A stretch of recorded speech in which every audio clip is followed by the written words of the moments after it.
Hey folks, Matt from artoftheimage.com.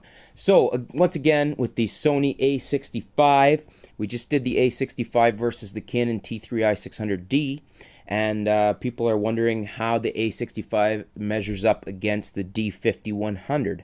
So the Sony a65, I've got 6 reasons to buy the a65 over the Nikon D5100. First and foremost again is the sensor. 24 megapixel sensor. We're probably expecting to see this in the Nikon D400, so it's going to be Nikon's top of the line APS-C sensor as well, but it's already here in the A65 at a very good price. So 24 versus 16 megapixels in the D5100. So that's point one. The second point, 10 frames per second on the A65. Very good. Compared to the 4 frames per second on the Nikon D5100, the a65 is smoking it for frames per second. So that's number 2. Number 3, the movie mode on the a65 is one step above the D5100 in the sense that it gives us 60p, 60i, and then the lower settings. Whereas the D5100 only gives us 30p and 24p at 1920 by 1080. So better movie mode in the a65 in the sense that you're able to get 60p and 60i out of it. Number 4, the autofocus system in the a65 is a 15-point autofocus, whereas it is 11-point autofocus in the D5100.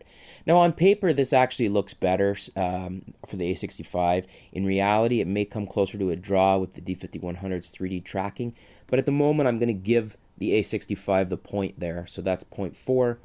Point 5 is the full-time autofocus phase detection.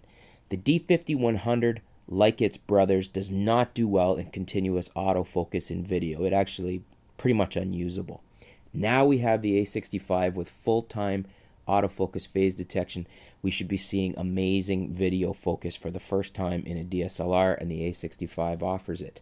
So that's point 5. And point 6 is the image stabilization, the in-body image stabilization on the Sony. People will argue, Nikon will argue, it's better to have it in the lenses. I think we're seeing that gap closing. It used to be definitely the case you'd have better image stabilization out of a VR lens than you would out of a body that had built-in lens or image stabilization. This Sony's claiming 4 stops, VR claims 4 stops. Even if Sony's off by a stop and it's only 3 stops, that's close enough that it's better to have your image stabilization in your body and all your lenses benefit from it, including your primes.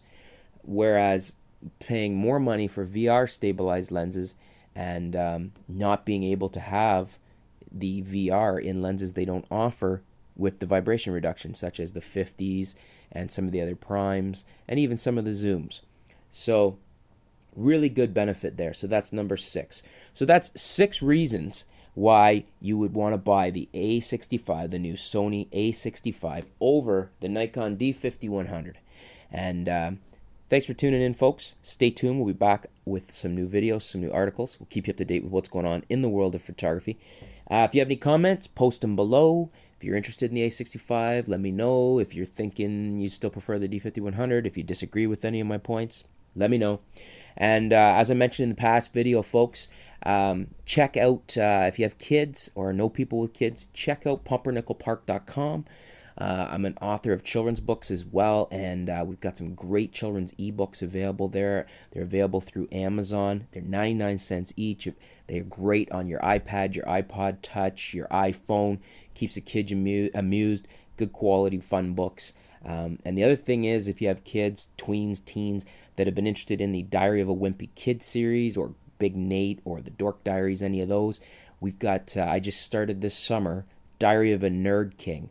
So it's a funny, similar to those other books, and it's online for free. Kids can read it online at nerdkingdiary.com. So have them check it out.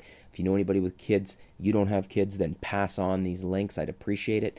And thanks for tuning in, folks. We'll talk to you soon.